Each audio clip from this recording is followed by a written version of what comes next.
ne se demandent pas. Le manioc vient d'Amérique du Sud. La banane vient d'Amérique du Sud.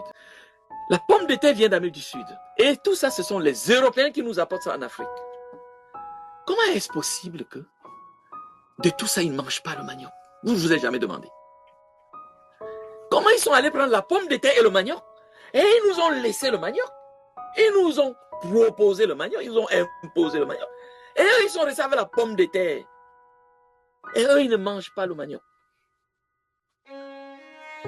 Raison simple. Il y a des traités de l'OMS qui expliquent comment le manioc, c'est un poison. Vous avez des familles entières qui sont décimées encore aujourd'hui par le manioc. Mais on va dire, ils sont méchants dans ce village. Les vieux mangent les gens. Ils sont tués par le manioc. Le manioc, c'est un poison. Pour quelle raison?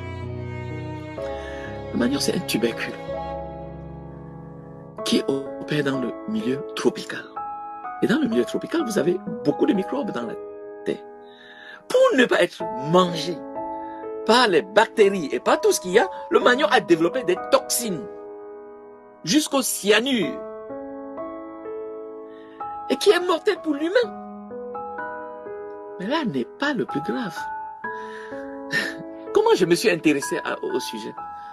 Parce que à Haïti, une des décisions de l'administration esclavagiste française, avant que Napoléon ne réinstaure l'esclavage, c'était de mettre le manioc comme la nourriture des esclaves. Il y a quelque chose. Comment est-ce qu'on peut décider que les esclaves vont manger le manioc et pas le patron? Vous savez pourquoi? Ah, vous ne savez pas pourquoi? Pourquoi? C'est pour nourrir l'esclave. Parce que il a été prouvé.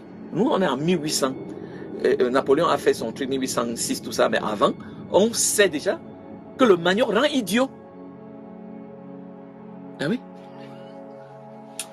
On sait que le manioc rend idiot. On a des séminaires qui ont été faits par l'OMS.